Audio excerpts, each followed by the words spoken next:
We've just learned some impressive new details on Rivian's warranty and service plans, so in this video I'm going to break it down and see how it stacks up against the competition.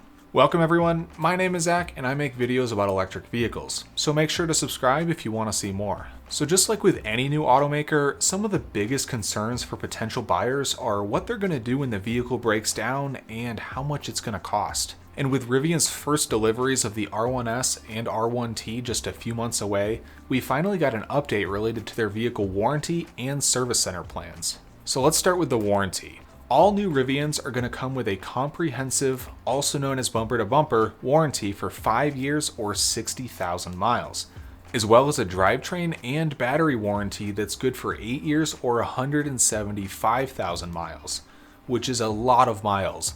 It's also important to note that the battery warranty states that the vehicle will still have at least 70% of the original capacity at the time or mile limit, whichever is reached first.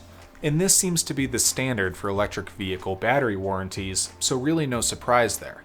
There's also a corrosion warranty on the body panels lasting 8 years and unlimited miles. So I think this warranty information really indicates that Rivian is confident in their design, engineering, and manufacturing. Otherwise, this could be very expensive for them. As far as how this stacks up against the competition, let's see what some of the leading competitors offer. I threw into a table here a few combustion engine pickup trucks, as well as electric SUVs, just trying to grab anything that was theoretically off-road capable for comparison. So as you can see, Rivian really walks away with this one. The Tesla warranty is pretty close, and certainly not bad by any means, but you can see that the Rivian beats it in both categories. The Audi e-tron is pretty similar to Tesla with less miles allowed on the battery and drivetrain warranty.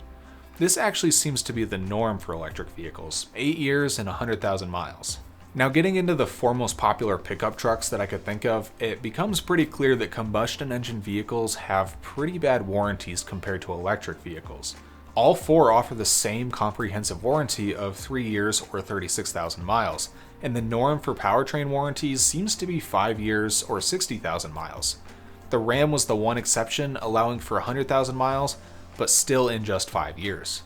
I'm curious though, does anyone know of a vehicle that has a better warranty than Rivian right now? Let me know in the comments down below if you do. I know Kia and Hyundai offer similar warranties to Rivian's, but their powertrain warranties are 10 years or 100,000 miles, and I think the vast majority of people are going to hit the 100,000 miles before the 10 years, so it seems like Rivian's might still be better, depending on how much you actually drive. Overall though, it seems pretty clear that Rivian purposefully one-upped Tesla with both the mileage on the battery, drivetrain, and comprehensive warranties. They're trying to break into a market dominated by Tesla, so it really makes sense.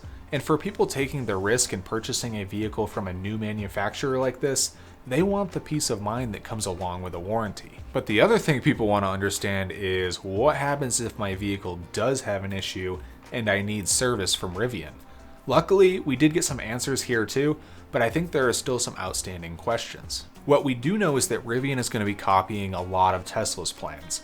You'll be able to schedule service through their app, and they're going to offer mobile service vans that will come to your home or workplace to service your vehicle.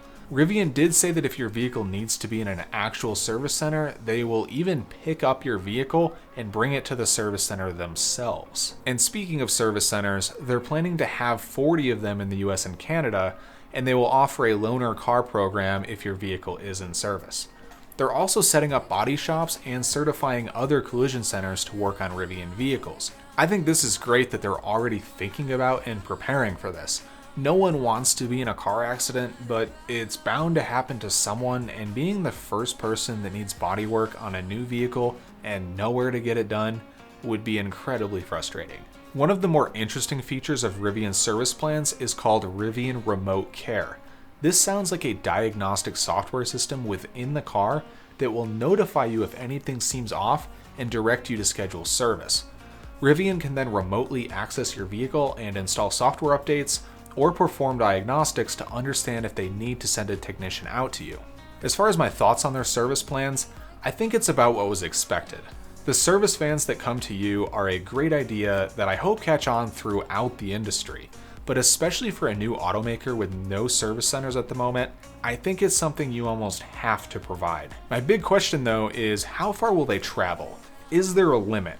Like if you live in a state that has no service centers at all, will they drive 10 plus hours from out of state just to fix your windshield wiper? And obviously this will improve as time goes on and they become more established, but I'm really curious to see how they handle these situations until then. The company's target audience are adventure seekers that are often traveling or living off the beaten path. So that certainly creates unique challenges when it comes to efficiently servicing these vehicles. And I fully appreciate how challenging that is for a new auto manufacturer.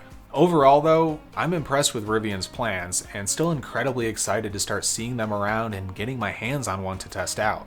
I really do want to see them succeed. But I'm curious what you all think of this new information. Does the warranty live up to expectations, and do you think their service plans will be enough? Let me know down below, and make sure to like the video and subscribe if you want to see more. But that's all for today, so thanks for watching and see you next time.